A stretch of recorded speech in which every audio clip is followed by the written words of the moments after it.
Hello everybody, I'm here sipping my chai. This is my last day in Istanbul. Wanted to update everyone about the travels and the experiences, as some people enjoy the travel vlog. It has been maybe 3 weeks since my last update, and I've been here in Turkey. I went to the Rainbow Gathering in Antalya, and I had a couple last final days in Istanbul. Um, Wow, I love Turkey so much, and it's very ironic in the sense that it's very difficult to communicate. People don't speak English so well, and so many of these conversations happen through the phone and meeting people, and then seeing how our cultures are so different, and just the way that we perceive reality and hold our energy is so different. But there's this interest and there's this connection that happens with some people that's really quite beautiful. The Rainbow Gathering was a touching experience. I think I wrote even more than I'll say in this video in the post. What Rainbow Gathering is a movement for peace. It is an international movement that began in 1972 in the United States, following the Woodstock and the Summer of Love and all of this. And they're temporary gatherings that pop up in a forest where they create temporary kitchens and shit pits and showers and everything people need to live. People camp, and everything is free by donation. So donations to a Magic Hat support the kitchens and creating food. Everyone comes together for Food Circle. The World and European gatherings have 2 food circles a day, and there's one main kitchen, as there isn't usually more than 1,000 or so people. And then there's a circle that forms after holding hands and singing songs for quite some time, and the food served and can range. This time the food was actually really good. Crazy things have happened in Rainbow Gathering because it's quite a lot to pull off. A free temporary village in the city, in the forest rather, and I've had some gatherings where I've been really sick, or the weather was so bad that it just made it miserable. But this time it flowed so perfectly, and it really just reminded me how important it is in this world where there's so much chaos, and like this environment is hectic, for example, and I find it stimulating, but it still drains me. It's like always being attention pulled into things that aren't necessarily human connection. Even what feels like connection on our devices isn't the complete and thorough connection. So to be just living with people and seeing them every day from the beginning of the morning to the end of the night, and staying up around the fire with them under the stars and with the trees, there's nothing like it. And when something like that is completely detached from all consumerism, it's even more special, and I think it's something everyone ought to experience. And of course, Rainbow Gathering has its flaws, and there are something that is so free and open, anyone can get in, and that's especially true in the States, where there's a lot of street kids or impoverished people, or people who really struggle with drugs and alcohol, who come there. But it's also a haven for them, and that many of these people don't have. And at times I've really been like, why do I want to go to this gathering when it's both the best of the yoga and spiritual people, but then there's also these rough and rowdy people.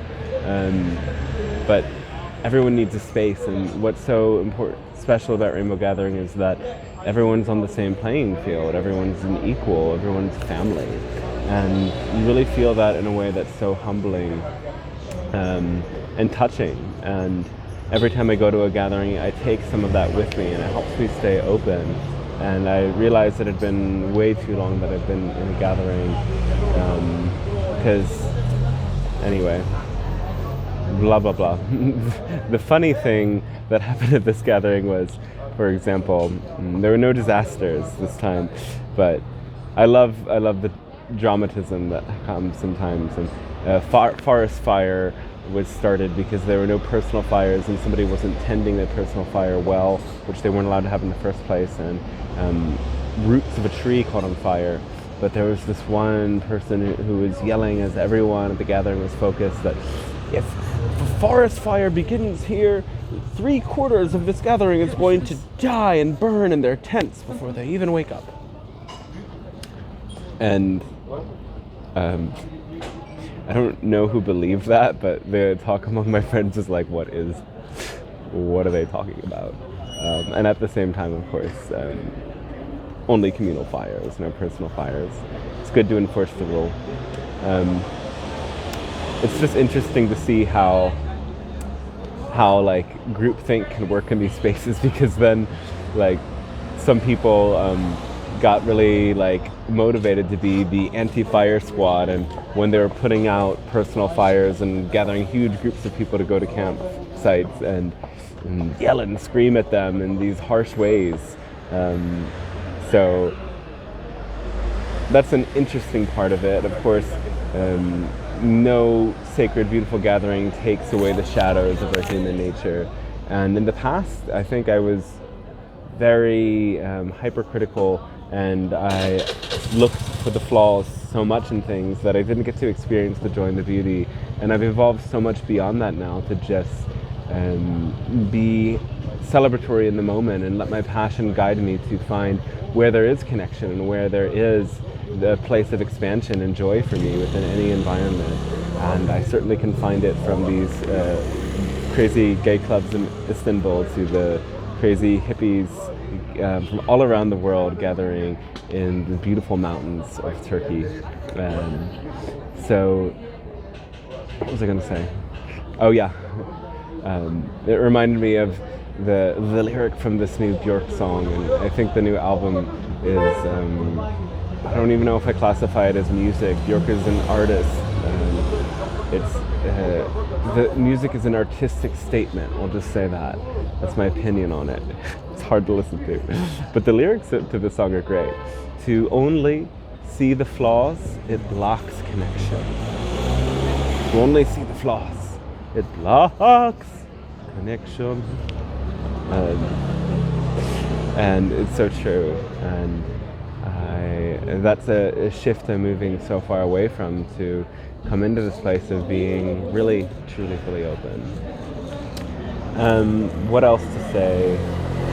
I feel like Turkey is such an amazing place, and it is a place where a lot of people from other parts of the Arabic world, especially queer people, come to escape the really harsh and oppressive laws that are out there. Like at the Rainbow Gathering, I made a friend from Tunisia who said that they do searches on men who are thought to be gay by like just exploring the anal cavity to try and prove if they had anal sex or not. And this kind of crazy witch hunt, weird voodoo magic of determining if someone's gay and imprisoning them. And in some countries there's a death penalty.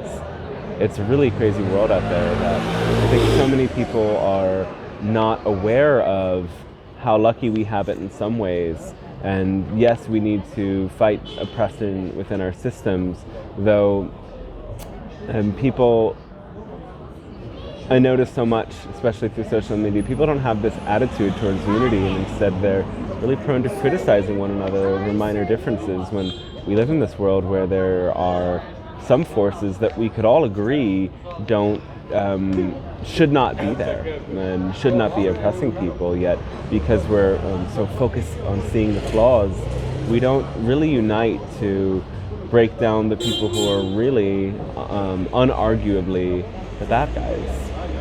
And I think that's very sad.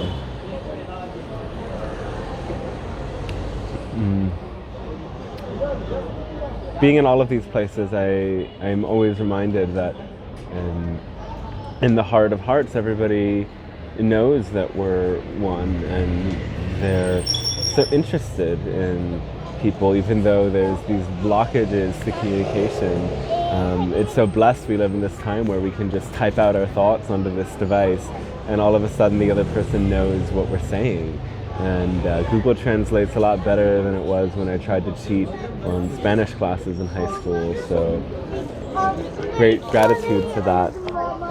I don't have that much space in this video, and I want to keep them short, but I wanted to send a little update and my love for Turkey and capture some of the craziness of Istanbul.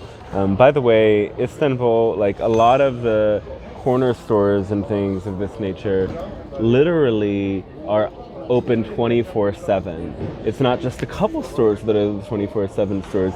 There's so much of a culture of nightlife or being awake through the night that people are up all night.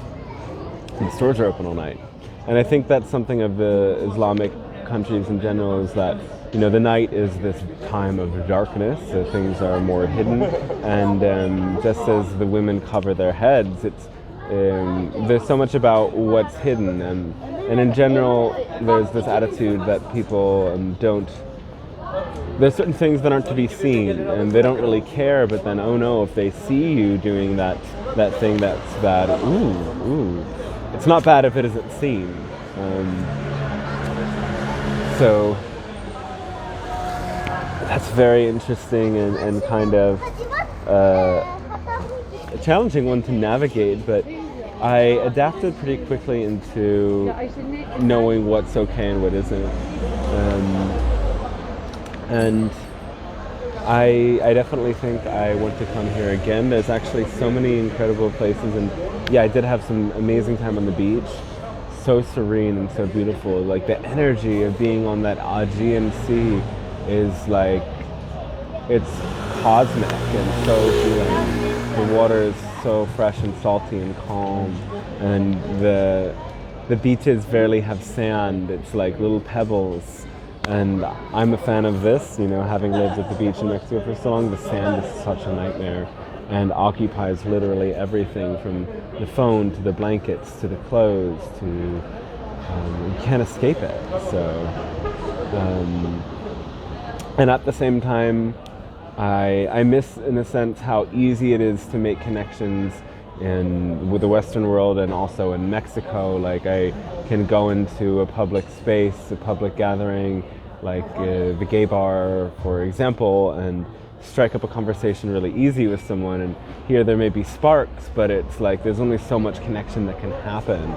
So it's like, it's so interesting. And I love, for example, in the club how people are singing along with the music, and like the pop music here has like a spirit and spark to it, whereas I feel like so much of our pop music in the West is like so devoid of actual like musical talent, and some, like, I don't know what they're saying, but I feel this music and it feels like something to me, whereas like in a similar sort of club elsewhere, I'm like, why are we even listening to this? So, I love Turkey. I'm going to Egypt now. It's a little nerve-wracking for me, and it's somewhere I haven't been before, and I think it's a little bit even more conservative than Turkey. Turkey is the most open of these Islamic countries, and it's only for a week, so I'm trying to fit a lot into a week. I wanted it to be quick, and I realized I should have made it a little bit longer because I didn't know how far away I had to go from Cairo to Luxor to see some of the things I want to see. Oops. But then it's all going to be okay, and then I'm going to India, which I'm super excited for as well, and there's even greater surprises coming along the way. So that's the story today, and thanks for watching. Let me know if you want me to share something specific about the travels, because I just share what comes to my mind, and I hope everyone gets inspired and you know, starts to take more action of how, if this is exciting for you, how can you do it too? Take the time, because there's so much that's possible. And once you experience something so different from what you know never remains the same. So, peace out, much love, and I'll catch you another time. Oh, I want to end on a nice number. Smiling, shiny, happy, okay. Bye.